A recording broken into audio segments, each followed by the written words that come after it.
Hi, I'm Jennifer McGuire of Hero Arts, and this gorgeous card was done by my friend Tammy Hartley. She's another Hero Arts artist, and this was shown on our blog a few weeks ago, and people had tons of questions about the technique. So Tammy said that I could do a video showing the technique, but I'm showing it with more bold colors, but it's the same basic technique. So a huge thanks to Tammy Hartley for sharing this idea with us, and I call it a layered embossed resist. So first you're going to take a background stamp. Tammy and I both use this Friends Definition cling stamp from Hero Arts. Now you could take this cling stamp and cling it right to a large acrylic mount to stamp with. But when I use these large backgrounds, I like to lay it on my surface and then lay the paper onto it. Now we both stamped first with the soft brown shadow ink. It's always good to do the first layer, this background stamping, with a large background stamp and a soft ink such as a shadow ink. This Friends Definition really works perfect for this technique. Now the next thing you want to do is pick out a stamp that has a lot of negative space like this one where there's a lot of stamped area. And this little Hero Arts sticker comes on Hero Arts stamps now, so you can remember it's Hero Arts, but if you want to remove it, it comes off real easily.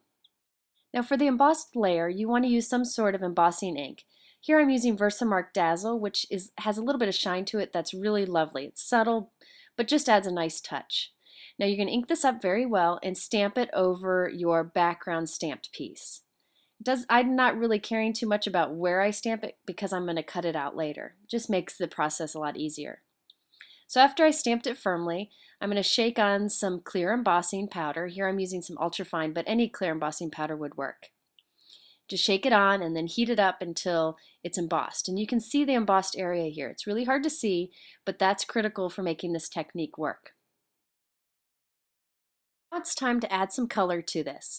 Now instead of using the full piece of foam for the ink blending tool from Ranger, I'm cutting a little piece out of it. This makes it easier to apply ink just to small areas. So it works just the same. I like to put it, I'm actually going to cut it a little bit smaller here, but I like to put it right in the corner so I can kind of see where I'm going to end up applying the ink. And this works great. I keep the little pieces for future uses. The more ink in it, the better. So this works perfect for this technique. So I decided I'm going to start first with the Bundled Sage. This is a new distress ink from Ranger, and Hero Arts also carries it. And I'm just going to apply this down to where I know I need green. Now if you notice, I've got the brown stamped image on the left. I just quickly stamped it as kind of a guide because it's kind of hard to see where the embossed image is because it's clear. So I'm using that stamped image there on the left as a guide on where to apply ink. It just makes it easier for me. So I'm just going to put lots and lots of color here. The more you rub, the more color you'll get. And you don't have to worry about it having a finished look because we'll give it that later. But I just keep applying until I have lots of the green there. Now I wanted to do some blue flowers, but I wanted to make them pop. So what I first did was start with my lightest color. You always want to start with your lightest color for this. By the way, I did of course get a new foam piece for this because you don't want to transfer ink back and forth with foam pieces. So I have one for blue, one for green, etc. So this is called Tumbled Glass. It's another new distress ink that Hero Arts carries. And I'm going to go back and add some darker color with Good Old Broken China, which is one of my favorite colors. But you always start with the lightest ink first. Now I'm going in close up to show you I'm adding bold color here. This is the Chipped Sapphire. It's another new distress ink and it's really breathtaking. It's just a gorgeous color. And if you notice, it doesn't look good, it doesn't look blended, but that's okay. We'll fix that in a minute.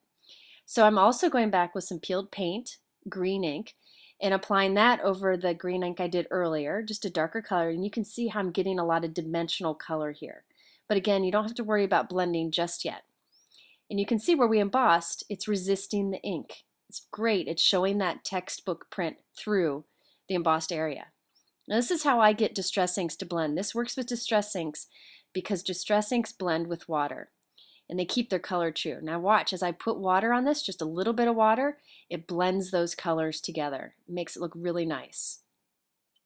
So here it is after I finished. And to remove the extra ink from the embossed area, I'm just wiping it quickly with a baby wipe and we're good to go.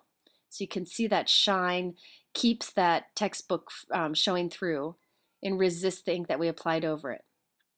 Now if you wanted to make this faster, you could just apply one big ink color over the whole thing. It's up to you. But here's the finished product. I just distressed the edges a bit, added some blue ink, and I'm good to go. Tammy Hartley, who showed us this technique and let me do this video, also did this example where she did some bright colors of embossed layered resist and then put it on a white background. It's absolutely gorgeous. Thanks again, Tammy. If you have questions, visit Hero Art's blog. Thanks for watching.